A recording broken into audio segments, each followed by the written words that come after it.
नमस्कार मित्रों, हमारे चैनल ओपन इंसान में आपका स्वागत है। आज हम मनुष्य का भाग्य कब लिखा जाता है, इस पर थोड़ा विस्तार से चर्चा करेंगे। मनुष्य का भाग्य कब लिखा जाता है? मित्रों, हम सभी के मन में कभी ना कभी यह सवाल जरूर रहे है कि मनुष्य का भाग्य कब लिखा जाता है। हम सभी अक्सर कई लोगों को यह कहते या फिर सुनते आ रहे हैं कि किस्मत का लिखा कोई नहीं मिटा सकता है, यानी कि जो किस्मत में लिखा है वो होकर ही रहेगा। लेकिन हम यह नहीं सोचते कि हमारे भाग्य में क्या लिखा है। भाग्य पहले से तय हो जाता है, तो क्या कर्म से भाग्य बदला जा सकता है? इस संसार में कर्म को मानने वाले लोग कहते हैं कि भाग्य नहीं होता है, और भाग्य वाले लोग कहते हैं कि भाग्य में जो लिखा है वही होगा। कर्म और भाग्य ये दो बिंदुओं के दूरी पर घूमता रहता है और एक दिन इस दुनिया को अलविदा कहकर चला जाता है। ईश्वर ऐसे सोचता है कि इसे राजा बनाना है या दरिद्र होना है।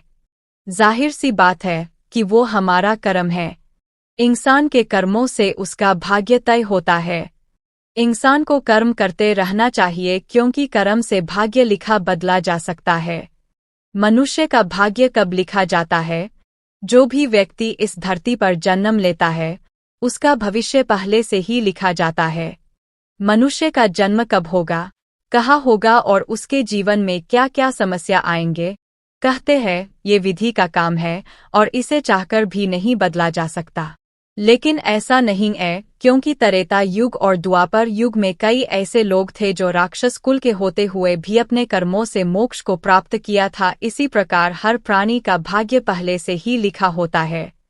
हम सभी इस सृष्टि में हो रहे नाटक के छोटे छोटे पात्र हैं, जिनका जन्म किसी न किसी उद्देश्य से इस संसार में हुआ है, लेकिन इस कलयुग में यह पूर्ण सत्य नहीं है। आपका भाग्य आपके कर्म पर आधारित है।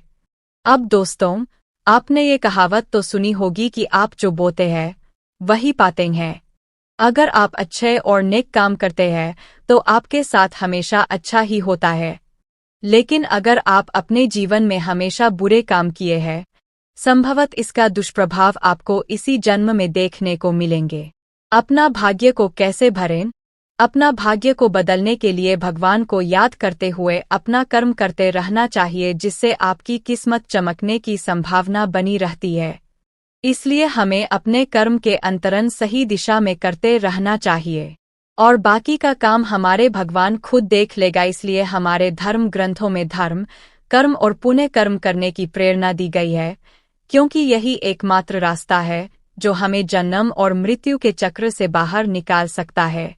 अन्यथा बुरे कर्म करने वाले लोगों को भगवान के चरणों में कभी भी जगह नहीं मिलती है।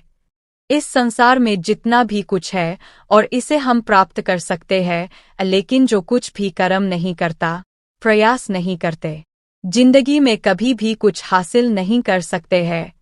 आज के लिए बस ही दिखते हैं। हमारे YouTube चैनल ओपन इंसान को लाइक करें, सब्सक्राइब करें और कमेंट में हर हर महादेव लिखें।